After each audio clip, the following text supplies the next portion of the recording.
Hola, ¿qué tal? Gracias por acompañarnos. Les saluda Ana Cecilia Marín desde la cabina de radio de la UIA. Estas son nuestras principales informaciones. Proyecto de ley pretende reducir la deuda política.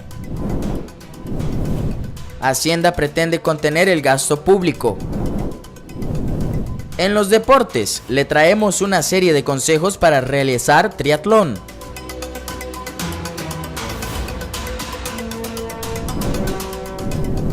Antes de ir con las principales informaciones, les contamos que la escritora nacional Macarena Barahona presentó su nuevo libro, Las sufragistas. En esta obra, la señora Barahona hace referencia a la participación de la mujer en la política y concretamente a la lucha que tuvieron que dar para lograr la participación en elecciones, algo que sucedió hasta mediados del siglo pasado. Más adelante, les contaremos sobre la presentación de esta obra en la Biblioteca Nacional y a la cual funcionarios y estudiantes de la UIA fueron invitados.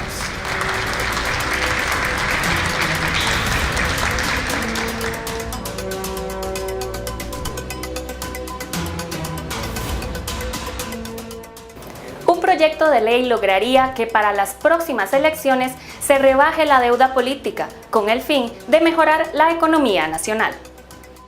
Pasadas las elecciones presidenciales, los actuales diputados de la Asamblea Legislativa se pusieron manos a la obra al presentar varios proyectos de ley.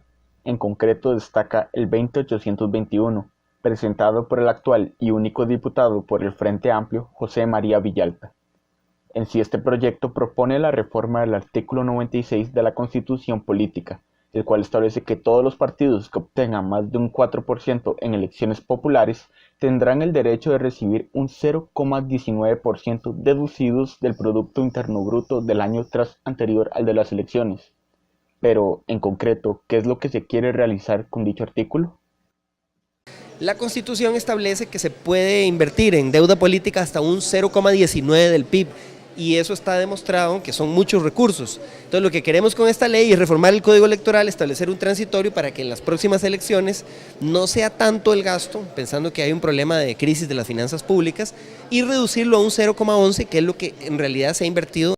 Según el diputado Frente Amplista, dicha reducción aplicaría tanto para la época electoral presidencial del 2022 como la municipal del 2024. Pero existe una falta de concordancia en dicha ley, ya que, según el artículo 91 del Código Electoral, el porcentaje que se designa al financiamiento de las campañas del ámbito municipal es del 0,03% del Producto Interno Bruto, a lo que Villalta responde. Modificando es el monto global, ¿verdad? Lo que estamos modificando es el monto global que se invertirá en ambas campañas. Entonces, la parte que va a las elecciones municipales se reduciría proporcionalmente, es decir, seguiría siendo el 0,3%, pero de ese monto global reducido. En caso de que esta ley se apruebe, el país se estaría ahorrando en campaña política un aproximado de 30.000 millones de colones o más. Esto fue una información de Daniel Martínez para Noticias UIA. El Poder Legislativo pretende eliminar la reelección de los alcaldes. Nuestro compañero Daniel Martínez nos tiene la información. A 4 años de las próximas elecciones municipales, el proyecto de ley 20814, conocido como Ley contra el Uso Abusivo de los Cargos Municipales, está siendo expuesto en Asamblea Legislativa. Dicho proyecto, creado por los diputados Pablo Abarca del PUSC y Víctor Morales Mora del PAC, propone la reforma del artículo 16 del Código Municipal, en el que se exponen los cargos que no pueden ser reelegidos en 2 periodos seguidos sin antes renunciar con 6 meses de anterioridad al periodo electoral, y de entre los cuales se excluyen a los alcaldes. Lo que propone es que los funcionarios, tanto alcaldías como regidores, tengan que tener o estar fuera del cargo 6 meses antes para su reelección. Esto no pretende perseguir a nadie, sino que lo que hace es transparentar los procesos y evitar de que haya alguna manipulación de recursos públicos en el lapso de campaña. Todos los demás funcionarios que aspiren a algún puesto tienen que renunciar y por lo tanto lo que estamos es emparejando la cancha. Se le preguntó al diputado socialcristiano lo que pasaría en un caso similar al del actual alcalde del Cantón de San José, Johnny Araya. el cual en periodos anteriores estuvo en el cargo representando al Partido Liberación Nacional y ahora al Partido Nueva Alianza, a lo que éste responde. No, es el ejercicio del cargo. En el ejercicio del cargo él le aplicaría. Yo estoy seguro que todos los alcaldes buenos de este país se reelegirán con esa regla o sin esa regla, pero lo que está aquí en juego es la transparencia y el uso de los recursos públicos. Según Abarca, con este proyecto se garantiza el aseguramiento del relevo de puestos, además de obligar a los partidos políticos a tener muy buenos regidores en sus planillas. Esta fue una información de Daniel Martínez para Noticias UIA. Hacemos la primera pausa, ya casi volvemos.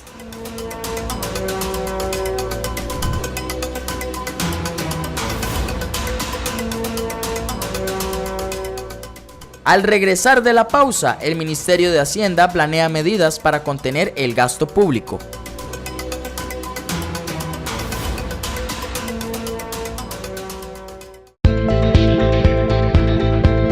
La Universidad Internacional de las Américas contribuye en la protección del ambiente. Como parte de las acciones de responsabilidad social empresarial, realizó una siembra de árboles en los alrededores del río Torres, en la ciudad capital. La idea de la ejecución de esta actividad del día de hoy es despertar realmente un esquema de conciencia ambiental en cada uno de los estudiantes, en cada uno de los funcionarios de la universidad, de manera que podamos compartir, de manera que podamos contribuir y podamos despertar en nosotros un tema de responsabilidad ambiental para todo el país. Ahora, más de 100 árboles dan oxígeno a la zona. La selección fue realizada cuidadosamente por expertos en biología. Para este trabajo de siembra de árboles en la ribera del río Torres se contempló el área de protección, más que todo el área de protección para zonas urbanas de 10 metros según la ley forestal. Entonces se contempló sembrar los árboles en esa área. Se abarcaron más o menos 1.500 metros cuadrados para un total de 102 árboles en esta primera etapa. Va a venir una segunda etapa que contempla la mortalidad que en toda siembra de árboles siempre hay, y la idea es volver a sembrar los árboles que murieron, volverlos a sembrar en unos 2-3 meses. Estudiantes y administrativos de la UIA dijeron sí a la actividad y se sumaron de manera activa al proceso. Bueno, hoy estoy aquí participando en este lindo evento de la Universidad Internacional de las Américas. Me parece muy lindo que se sigan participando en estas actividades, promoviendo por ser más responsables con el medio ambiente.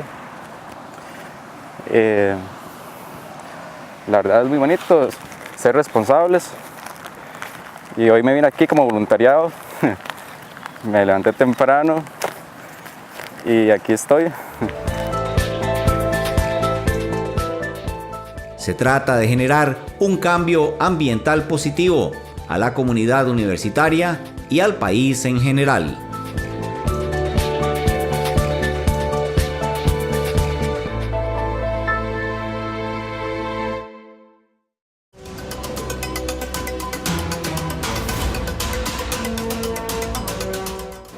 La ministra de Hacienda, Rocío Aguilar, presentó varias medidas para mejorar la contención del gasto público. 11 medidas para la contención del gasto público pretenden disminuir el 6,2% de déficit fiscal que ahoga al país, mejorando el panorama del Estado. La gravedad del problema fiscal no se resuelve solamente con nuevos impuestos o solo actuando en el nivel, crecimiento y calidad del gasto, o solo con medidas de gobernanza fiscal. Las 11 medidas se distribuyen entre recortes presupuestarios 2018-2019, ajustes administrativos y variaciones en las remuneraciones públicas. Aunque la ministra de Hacienda Rocío Aguilar asegura que estas medidas generarán un impacto inmediato en el endeudamiento, algunos diputados como Yorleni León difieren. Es completamente insuficiente, ¿verdad? De quedarnos con esa propuesta, lo que va a pasar es que dentro de 2 años máximo tendríamos nuevamente a la señora ministra compareciendo porque quiere una nueva reforma fiscal. Nosotros lo que estamos diciendo es que si se va a hacer el ejercicio de una reforma fiscal, pues hagámosla bien, hagámosla lo más integral posible, con el menor impacto posible para los costarricenses, que eso es muy importante para nosotros, ¿verdad? Y en ese sentido, pues nuestra posición es que el impuesto o los impuestos que se vayan a establecer sean los mínimos. Según detalló la ministra, las medidas planteadas junto con una ley de empleo público permitirían lograr un déficit financiero de 3% en un periodo de 4 años. Las medidas fueron propuestas hace ya un mes.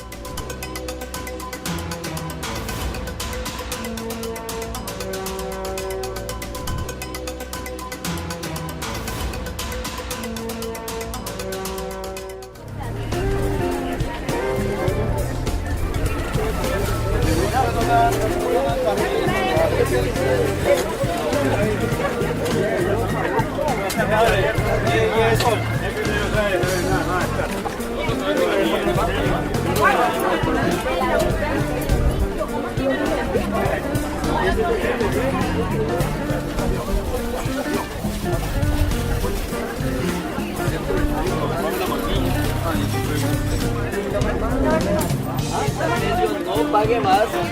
Lotería M2.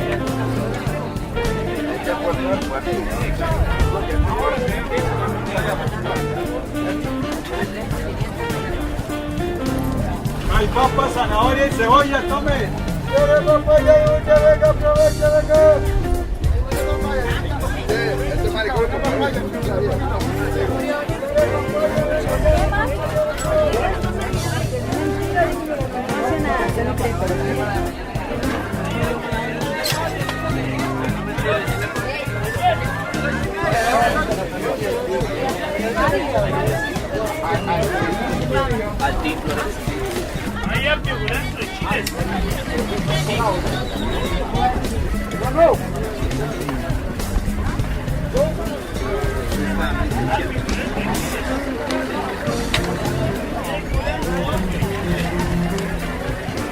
El par de 3 para mañana, par de 3.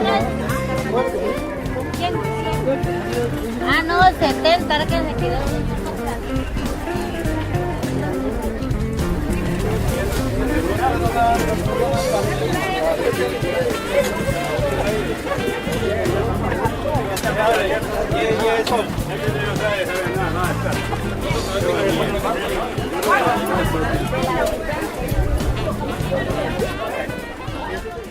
Después de la pausa, venimos con el reportaje de Erika Arroyo para el programa Punto y Aparte, donde se trata el servicio del tren en nuestro país.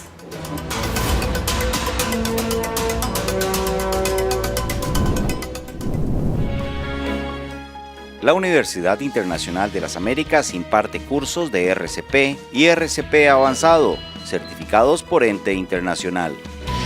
La UIA brinda entrenamientos en primeros auxilios para la población en general, RCP y uso de desfibrilador externo automático. Además, ofrece entrenamiento para brigadas de emergencia de empresas. La UIA cuenta con tecnología de punta en laboratorios de simulación.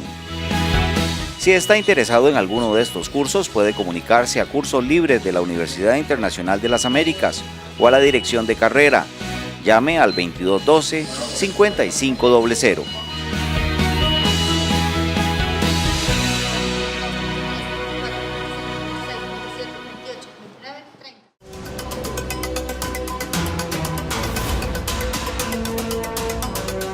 Como mencionábamos antes de la pausa, les traemos el reportaje El Calvario del Tren en Costa Rica.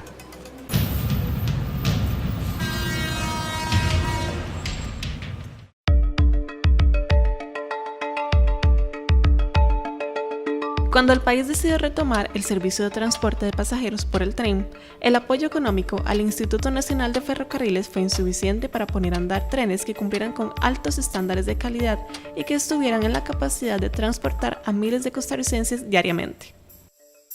Los trenes, la locomotora, los vagones viejos, era lo que se tenía y lo que se hizo fue ponerlos en funcionamiento, arreglarlos y ponerlos a trabajar.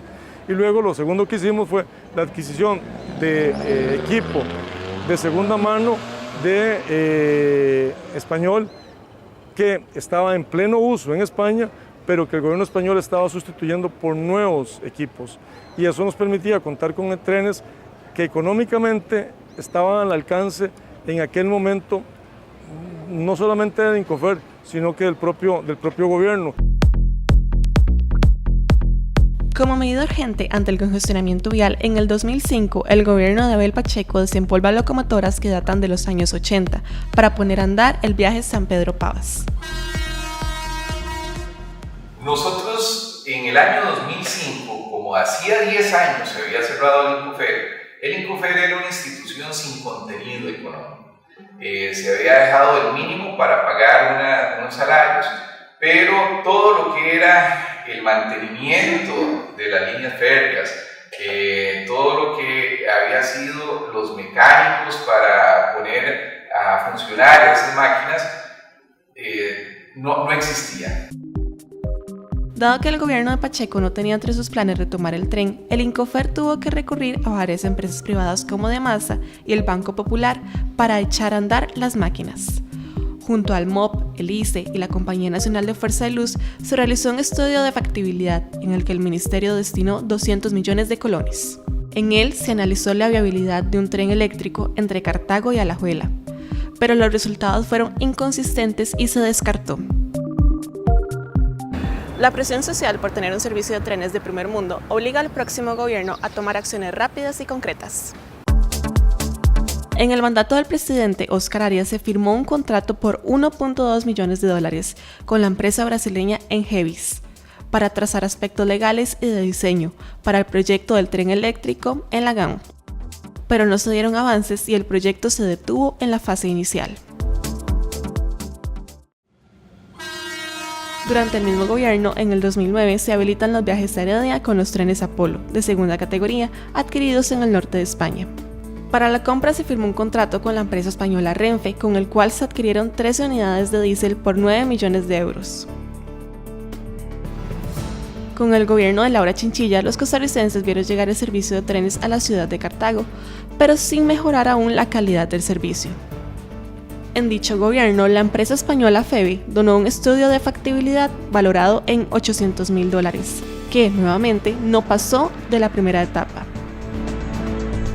Don Oldemar tiene 25 años de vivir en la vieja metrópoli y afirma que el servicio llegó en hora buena a la ciudad y ayudó a disminuir las presas en la provincia. Ayudó mucho al servicio hasta San José, que siempre se existía en Lumaca o que fue Saxa también aquí en los tiempos, de que había mucha aglomeración de gente. Se ha disminuido un poco esas presas de gente que se hacían en las paradas. El tren ayuda mucho a las horas de la mañana, principalmente a las horas pico. Los esfuerzos de estos tres gobiernos por retomar el servicio de tren fueron insuficientes para solventar un problema que sigue afectando a los costarricenses. Toda la gente aquí en Costa Rica lo choca y no lo arreglan. Tiene mucho que mejorar la calidad del servicio, la infraestructura. ¿Podrá Incofer poner a andar un servicio de trenes de primer mundo? ¿Cuánto tiempo más tenemos que esperar los costarricenses? Véalo en nuestra siguiente entrega de El Calvario del Tren en Costa Rica.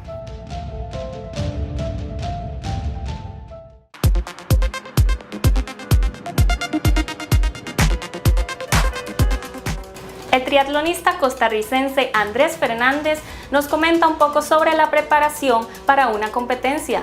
Además, nos brinda consejos para todos aquellos que quieran practicar esta disciplina. Recientemente hemos observado cómo familiares, conocidos y personas en general se suman a la práctica de deportes como las maratones, natación y ciclismo. Bueno, un experto en triatlón, Andrés Fernández, nos hablará sobre los cuidados que se deben tener al entrar en estas disciplinas. Pero antes conozcamos parte de sus logros que lo hacen ser una voz autorizada. He tenido oportunidad de participar en 4 Ironman completos, distancia full, en 15 ocasiones en distancia media. He participado en el Mundial de 70.3, que es media distancia, el Mundial Xterra en Hawái y otras competiciones varias.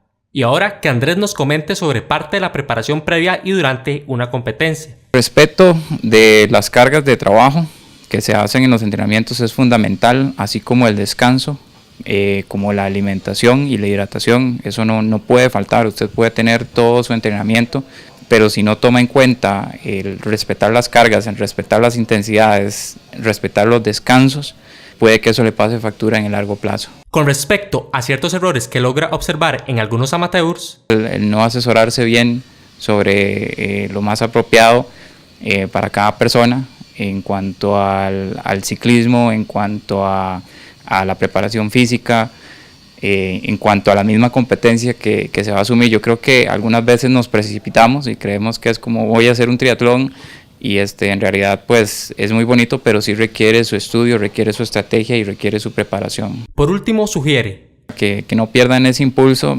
Sin embargo, sí buscar un profesional siempre. Hay varios entrenadores ahorita que pueden dar una guía apropiada para que uno pueda mantener esta práctica por largo tiempo. Esta fue la información de Ronnie Gudiño para Noticias UIA. Como comentamos al inicio de esta edición, la escritora nacional Macarena Barahona presentó su nuevo libro, Las sufragistas.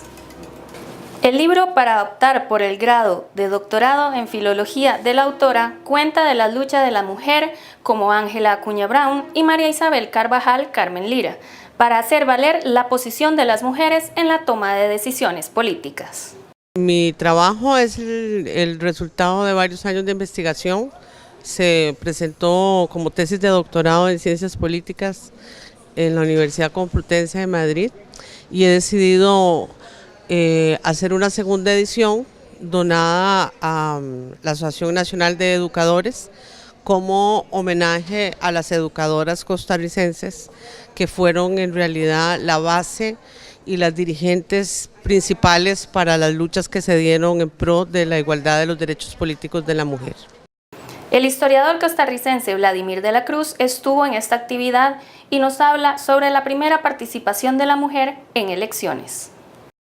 En la Constituyente de 1949 se estableció el reconocimiento de voto de la mujer, lo que fue un paso muy avanzado en la Costa Rica de la época, porque se igualó la condición de la mujer a la del hombre en materia político-electoral. En el año 49 hubo elecciones de diputado, pero no estaban todavía aprobada la Constitución política y en ese sentido no pudieron participar en el año 49. La primera oportunidad que hay de participación electoral de mujeres es en 1951 cuando hay una disputa en el distrito de La Tigra de San Carlos a efecto de separarse de la provincia de Alajuela y en ese sentido se convocan las elecciones que eran pequeñitas pero que ya eran elecciones políticas donde el derecho de voto estaba reconocido para las mujeres y es en esa ocasión cuando por primera vez empiezan a votar las mujeres en Costa Rica. Con estas imágenes de la presentación de la obra que les invitamos a leer, los dejamos. Les esperamos en nuestra próxima edición. Hasta pronto.